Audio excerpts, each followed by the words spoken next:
पंचकुला में बीजेपी के प्रदेश कार्यालय पंचकमल में मंगलवार को बीजेपी हरियाणा की एक बड़ी बैठक हुई। इस बैठक में मुख्यमंत्री नायब सिंह सैनी मौजूद रहे।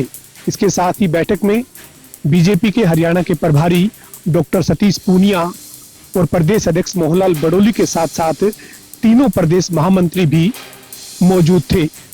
बैठक में सभी जिलों के जिला अध्यक्ष और साथ ही प्रदेश के तमाम जो भाजपा के पदाधिकारी हैं वो पहुंचे थे। इसके अलावा बैठक में तमाम मंत्री और विधायक भी मौजूद रहे। इस बैठक में 17 सितंबर से 2 अक्टूबर तक मनाए जाने वाले सेवा पखवाड़े के कार्यक्रमों को लेकर चर्चा की गई। बैठक के बाद बीजेपी के प्रदेश अध्यक्ष मोहनलाल बड़ोली ने आज की बैठक में तय हुए कार्यक्रमों की जानकारी दी।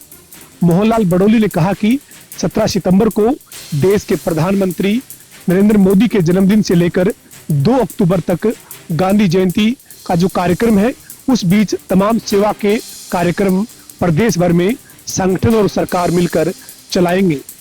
बड़ोली ने कहा कि रक्तदान शिविर के साथ साथ मोदी मैराथन जैसे और एक पेड़ मां के नाम जैसे तमाम सामाजिक कार्यक्रम इस दौरान आयोजित किए जाएंगे। मोहनलाल बड़ोली ने कहा कि 2.5 लाख के करीब कार्यकर्ता इस सेवा पखवाड़े के कार्यक्रम में प्रदेश भर में अलग अलग जगहों पर जुड़ेंगे और अपनी जो जिम्मेदारी है उसको निभाएंगे। अंबाला जगाधरी मार्ग पर पड़ने वाले शाह चौक के हालात बद से बदतर होते जा रहे हैं। कई दिनों से जल भराव होने से सड़कों में बड़े बड़े गड्ढे हो गए हैं, जिससे वाहन चालक सड़क पर गड्ढों का अंदाजा नहीं लगा पा रहे हैं, जिसके चलते गाड़ियां गड्ढों में फंस रही हैं। वहीं 2 पहिया वाहन चालक गड्ढों में फंसकर चोटिल हो रहे हैं। लोगों ने शासन प्रशासन पर लापरवाही के आरोप लगाए हैं। आरोप लगाते हुए कहा है कि अनेकों शिकायतों के बावजूद भी अब तक ठोस कदम नहीं उठाए गए हैं। लगातार जल भराव की समस्या से लोगों में भारी रोष बना हुआ है और आमजन को बड़ी परेशानी का सामना करना पड़ रहा है। आपको बता दें कि इस समस्या के कारण लोगों के वाहन तो खराब हो ही रहे हैं, वहीं हादसों का खतरा भी बना हुआ है। जिला सिरसा में घग्गर नदी के जल स्तर को लेकर अब सिरसा वासियों के लिए राहत की खबर है। सिरसा में घग्गर के जल स्तर में तकरीबन 1.5 फुट की कमी दर्ज की गई है। आपको बता दें कि पिछले दिनों लगातार घग्गर के जल स्तर में बढ़ोतरी हो रही थी, जिसके बाद सिरसा में कई जगह अंदरूनी तटबंध टूटे थे, जिसके चलते हजारों एकड़ फसल जो है वो पानी में जलमग्न हो गई। लेकिन अब सिरसा वासियों के लिए राहत की खबर है। जो भी रिंग बांध टूटे थे उन्हें जिला प्रशासन, ग्रामीणों और समाज सेवी संस्थाओं के सहयोग से दोबारा बांध लिया गया है। नहरी विभाग के एग्जीक्यूटिव इंजीनियर संदीप कुमार ने जानकारी देते हुए बताया कि जुलाई में जो घग्गर नदी में पानी आया था उसके चलते सिरसा के किसानों को इसका फायदा मिल रहा था, लेकिन पहाड़ी क्षेत्रों में लगातार बरसात होने के चलते घग्गर में जल स्तर में बढ़ोतरी होने लगी, जिसके बाद सिरसा में कई जगह से जो घग्गर के तटबंध हैं, अंदरूनी तटबंध, वो टूट गए थे। लेकिन जिला प्रशासन, ग्रामीणों और समाज सेवी संस्थाओं के सहयोग से उनको अब बांध लिया गया है। संदीप कुमार ने कहा कि जिला प्रशासन फिलहाल पूरी तौर पर तटबंधों पर निगरानी बनाए हुए है। फिर भी वो ग्रामीणों से अपील करते हैं कि अगर कहीं भी किसी तरह का भी कोई रिसाव या कटाव नजर आता है तो इसकी सूचना तुरंत जिला प्रशासन को दें, ताकि समय रहते बचाव कार्य किए जा सकें।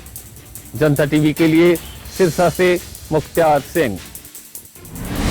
हांसी की प्रेम नगर कॉलोनी में बीते दिनों हुई बरसात के चलते जल भराव हो गया। इस जल भराव के चलते प्रेम नगर के मकानों में दरारें आ गई।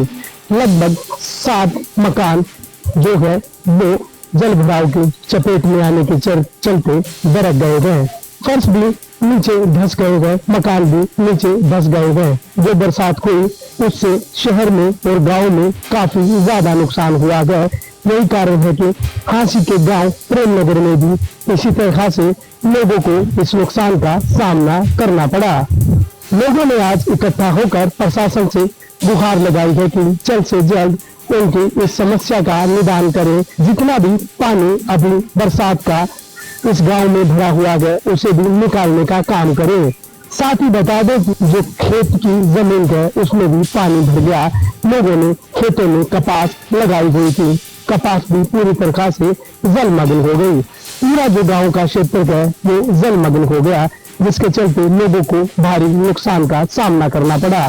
फिलहाल लोगों ने कहा है कि उनको अपने घरों की मरम्मत के लिए व खेत में दोबारा फसल लगाने के लिए मुआवजा दिया जाए।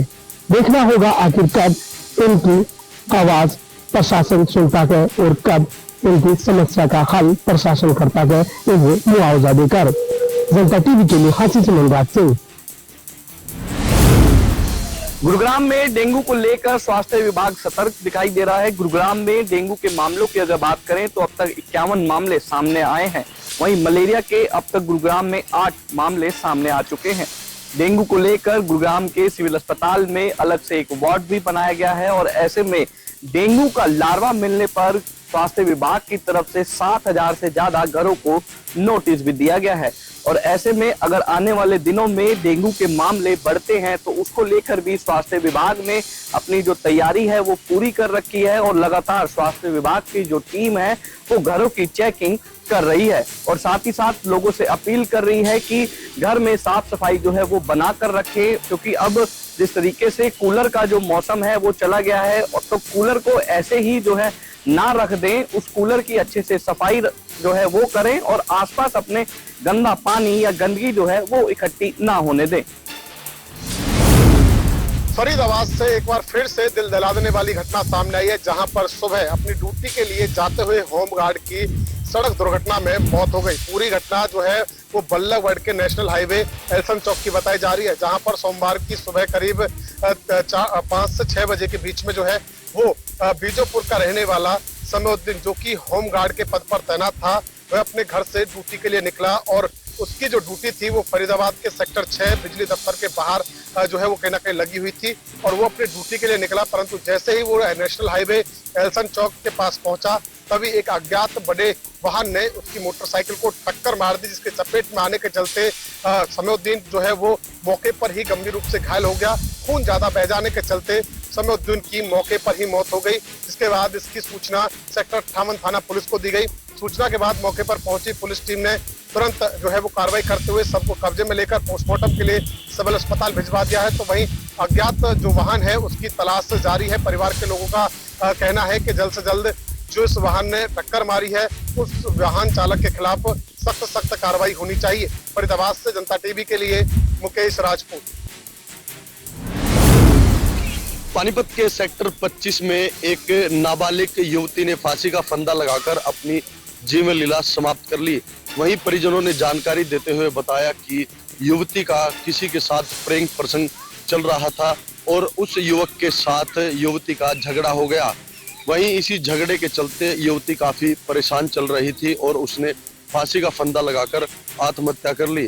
बता दें कि पानीपत के सेक्टर 25 स्थित एक फैक्ट्री में साफ सफाई का काम करती थी। फिलहाल मृतक युवती के शव को पोस्टमार्टम के बाद शव परिजनों को सौंप दिया गया है।